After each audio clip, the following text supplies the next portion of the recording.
Olá a todos, essa é a segunda parte do tema sobre o caminho entre filosofia e espírito.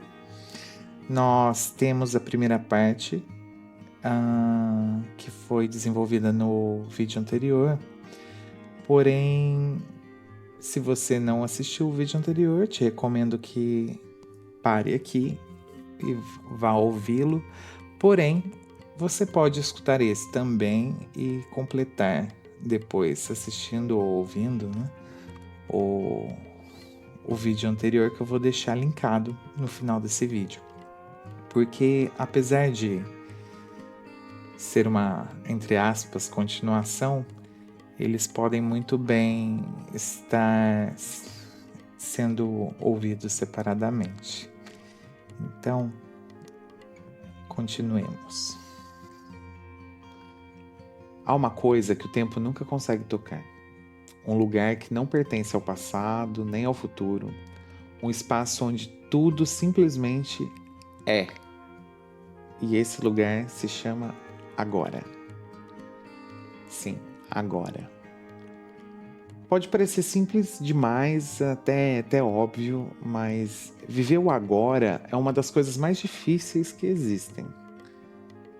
Porque a mente, ela não quer ficar.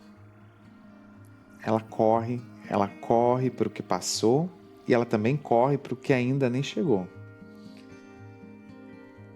E no meio dessa corrida, o presente ele se perde. E a gente morre por ansiedade. Mas e se a eternidade não tivesse um lugar distante? E se ela não for um tempo sem fim, mas um instante vivido por inteiro? Eckhart Tolle escreveu que nada jamais aconteceu no passado, tudo aconteceu no agora. Nada jamais acontecerá no futuro e tudo acontecerá no agora. Porque o passado era agora e o futuro será agora. Esse pensamento muda tudo, porque mostra que a única realidade que existe de verdade é essa. É essa respiração do agora, é essa palavra do agora, esse instante entre uma frase e a outra. O agora é tudo o que temos, o agora é tudo o que somos.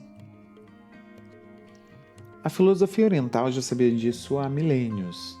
Tao Te Ching, por exemplo, dizia: o sábio permanece presente como centro imóvel do redemoinho. Adoro isso. O sábio permanece presente como centro imóvel do redemoinho. No meio da vida que gira e corre e muda, existe um centro. Existe um eixo e esse eixo tem nome. Esse nome é presença.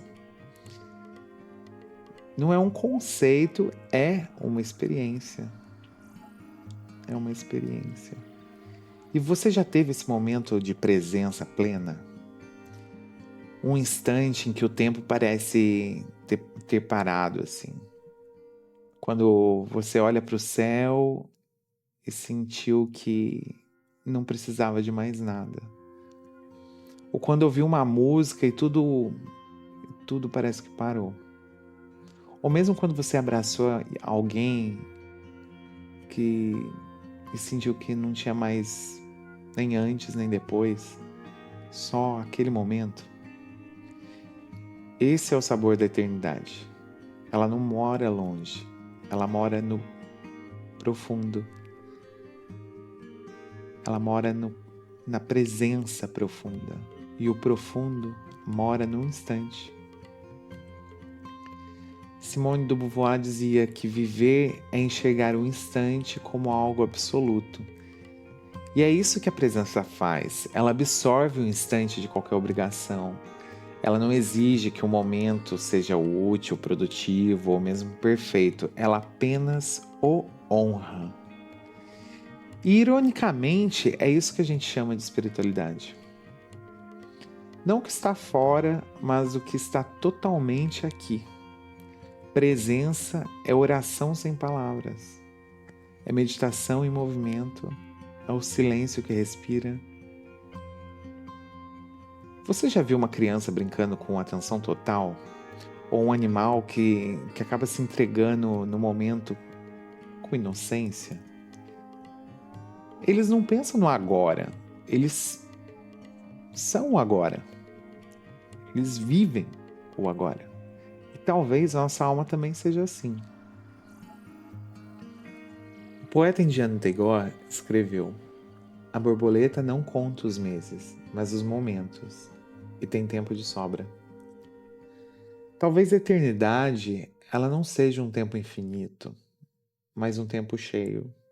Cheio de presença, cheio de sentir, cheio de ser. E a vida moderna nos empurra para a pressa. Mas o espírito pede a presença. O mundo acelera e a alma desacelera. E quando ouvimos essa voz mais sutil, algo dentro de nós relaxa, como se dissesse: agora sim, você voltou para casa. A eternidade ela não precisa ser entendida, ela precisa ser vivida. E ela pode estar em gestos simples, como beber água com atenção, sentar sob o sol por alguns minutos, escutar uma música sem fazer nada, olhar nos olhos de alguém sem pensar no que vai dizer depois, respirar, sentir o corpo como ele está agora. E esses pequenos atos, quando feitos com alma, eles tocam o eterno. Porque o eterno não é aquilo que nunca muda, é aquilo que, mesmo mudando, permanece vivo dentro de nós. Jung dizia que a eternidade é o que desperta no homem quando se sente profundamente tocado. E talvez seja isso mesmo. A eternidade é um toque, um suspiro, um arrepio, um instante em que o tempo se dissolve e a gente simplesmente é. Sem passado, sem futuro, sem peso, só ser. E quando aprendemos a viver assim, mesmo que por alguns segundos, a vida muda de textura. Ela deixa de ser um caminho a ser vencido e acaba passando a ser um lugar a ser habitado. E não importa quanto tempo ela vai durar. O que importa é com que profundidade a gente vive cada instante. Então, se pudermos, agora mesmo, respire, feche os olhos, se quiser. Sinta o ar entrando, sinta o ar saindo, escute o som à sua volta, sinta o corpo onde ele está. Isso é a eternidade em forma de instante. E ela mora aí, dentro de você. O que é alma? Pergunta antiga essa.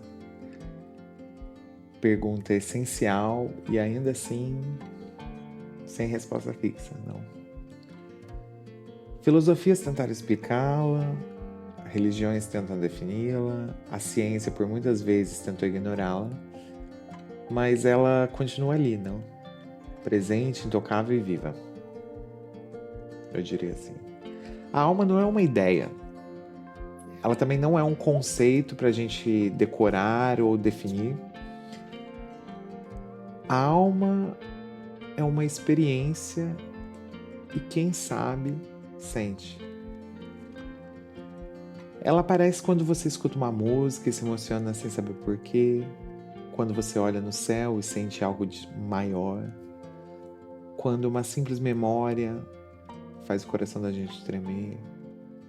A alma ela não precisa ser explicada, ela precisa ser reconhecida. Jung dedicou boa parte da vida à alma, não a alma como dogma, mas como uma realidade interior. Ele dizia que a alma não é uma ilusão, mas o que há de mais real em nós. Ele afirmava, abre aspas, conheça todas as teorias, domine todas as técnicas, mas ao tocar uma alma humana, seja apenas outra alma humana. fecha aspas.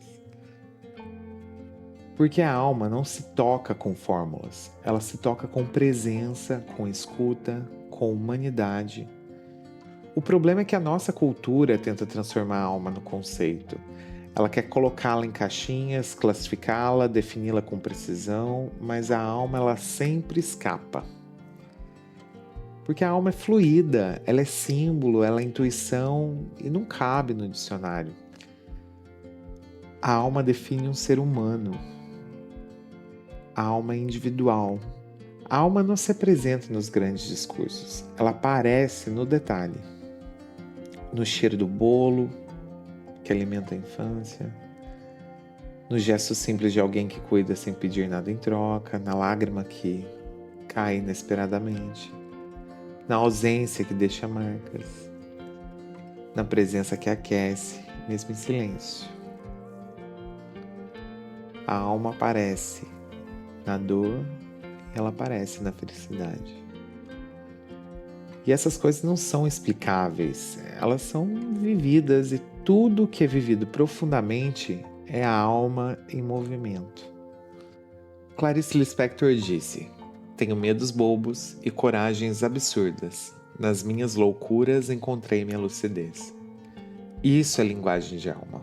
Porque a alma não fala com lógica, ela fala com paradoxos. Ela se move entre luz e sombra, entre fé e dúvida, entre silêncio e grito. Ela não quer coerência. O que ela quer é verdade. E é por isso que tantas pessoas sentem um vazio, mesmo tendo tudo. Porque o que falta não é algo material. Falta alma, falta escuta interior, falta conexão com o que vibra por dentro. Falta tempo para simplesmente sentir a si, sentir o mundo, sentir presença. Porque o mundo corre, mas a alma ela caminha. E ela não grita, ela sussurra. E só ouve quem para. A alma também se revela nos encontros. Você já conheceu alguém e sentiu uma conexão instantânea? Como se já conhecesse de outro tempo, de outro plano, há 1000 anos. Ou já entrou num lugar e sentiu uma paz estranha, como se aquele espaço te reconhecesse? Quase um déjà vu. Essas sensações, elas não têm lógica, mas elas têm alma. Fernando Pessoa dizia: tenho em mim todos os sonhos do mundo. Talvez porque a alma não seja só uma coisa, ela é múltipla. Ela se estilhaça em 1000 partes, se refaz em 1000 experiências e cada pessoa é um espelho diferente dessa vastidão. A alma, ela não é um lugar fixo, ela é um processo. Ela não se encontra pronta, ela vai se construindo, se revelando, ela se perde e se reencontra. E às vezes, a dor é o que acorda. Outras vezes é o amor. E às vezes até o tédio. Ou mesmo o cansaço, ou simplesmente uma alegria que chega às vezes sem motivo. O poeta Hafez escreveu: certa vez ouvi uma alma dizer: não me procure com os olhos, me escute com o coração e me entenda com a pele. Lindo, não? É isso. A alma não se pensa, se percebe, se sente, se escuta com o corpo todo. A alma, quando ela é vivida, ela transforma tudo. Ela dá profundidade no cotidiano, ela dá sentido ao que seria apenas uma rotina, dá calor ao gesto, dá brilho no olhar. Viver com alma é viver com intenção, com delicadeza, com presença. Não é viver sem dor, mas é viver com sentido, mesmo que em meio à dor.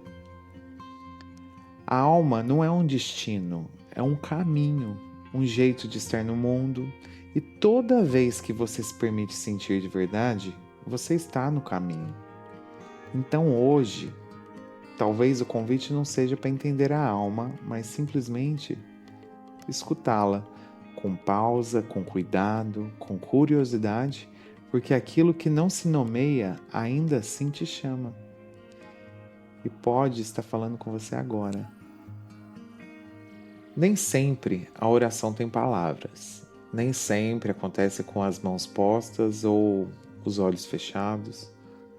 Às vezes, ela é só um olhar demorado, um suspiro no meio do dia, um silêncio cheio de significado, que seja. Às vezes, a oração é só estar vivo, com o coração desperto. Muitos associam a oração à religião, mas há um tipo de oração que não pertence a nenhuma doutrina, que não depende de um templo nem de um nome divino, assim. Uma oração que nasce do encontro com o mistério e o que se faz com a vida. Você já pensou que cada gesto seu pode ser uma forma de rezar? Cozinhar com carinho, ouvir alguém com atenção, agradecer pelo alimento, cuidar de uma planta, respirar fundo antes de agir. Isso tudo é oração. Quando feito com presença, com intenção, com alma. O monge vietnamita Thich Nhat Hanh dizia lavar a louça para lavar a louça. Sim, isso mesmo. Não lavar a louça para acabar logo. Não lavar louça pensando no que vem depois. Mas estar ali inteiro com a água, o prato e o sabão. Transformar o cotidiano em meditação. Faz sentido? Transformar o simples em sagrado. O sagrado, ele não está só nos rituais. Ele está na forma como você habita o mundo. Habita o seu mundo. Na maneira como você fala, como toca, como respira. Quando se vive assim, a vida inteira vira uma oração. E orar deixa de ser pedir, passa a ser agradecer, escutar, oferecer e silenciar. O poeta Rumi escreveu: se você soubesse o que Deus canta no silêncio do seu coração, você jamais pararia para pedir em voz alta. Lindo, não? Maravilhoso. Essa frase carrega uma potência imensa, porque nos lembra que existe uma inteligência sutil dentro de nós. Algo que sente antes de entender, algo que reconhece antes de saber.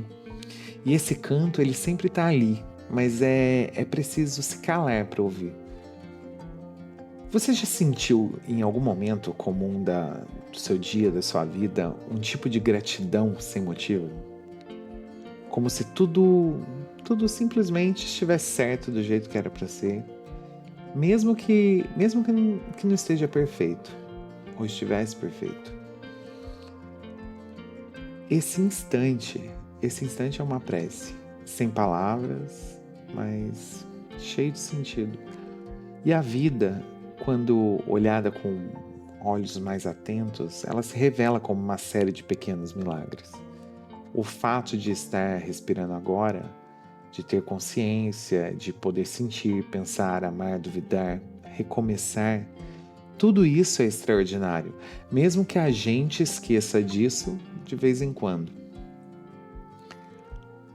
A oração silenciosa, ela não exige um cenário ideal.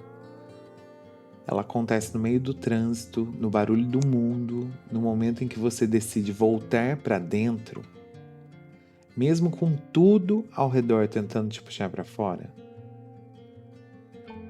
Ali existe oração. E ela não precisa de palavras bonitas, ela não precisa de verdade. E sabe o que mais? Às vezes orar não é buscar conforto. É simplesmente dizer estou aqui. Eu preciso conversar e é com você que eu converso. Não sei o que fazer, não sei para onde ir, mas estou aqui, presente, disposto e aberto. E isso, por si só, já é sagrado. A filosofia, ela também conhece essa forma de oração. Os gregos antigos chamavam isso de contemplação. Um estado de atenção plena ao que é. Sem querer mudar, sem tentar controlar, apenas estar, simplesmente ser. Jung falava sobre isso com outras palavras. Dizia que a verdadeira religiosidade era uma vivência inteira, um contato com o mistério que mora dentro de cada um, sem intermediários, sem fórmulas, só alma e silêncio. E talvez você esteja se perguntando, mas o que muda afinal ao viver assim? Tudo e nada. A vida, ela continua com os desafios, com as dores que não desaparecem, os dilemas que permanecem, e mesmo assim, algo dentro de você muda de lugar, a pressa diminui, a ansiedade perde força, o sentido começa a nascer do simples. E o que antes era só um dia comum, vira território sagrado. Viver com a vida como oração é aceitar que o divino não mora no além, ele mora no agora, na troca de olhares, no pôr do sol, na compaixão silenciosa, numa escuta verdadeira. E talvez você esteja se perguntando, mas o que muda, afinal, ao viver assim? Tudo e nada. A vida continua com seus desafios, as dores não desaparecem, os dilemas permanecem, mas algo dentro de você muda de lugar. A pressa diminui, a ansiedade perde força, o sentido começa a nascer do simples. E o que antes era só um dia comum, vira um território sagrado. Viver com a vida como oração é aceitar que o divino não mora no além, ele mora no agora, na troca de olhares, no pôr do sol, na compaixão silenciosa, numa escuta verdadeira. Você não precisa ser místico, nem religioso, nem filósofo. Basta estar, basta sentir e deixar que a vida, com todos os seus mistérios, seja a sua prática espiritual. Porque no fim, talvez o que chamamos de espiritualidade seja só isso. A arte de viver com presença, humildade e gratidão. E isso está ao alcance de qualquer um, inclusive de você. E para você que ficou até o final, eu só tenho uma palavrinha: gratidão. Obrigado. Lembre-se de dar o curtir e se inscreva no canal. Até a próxima.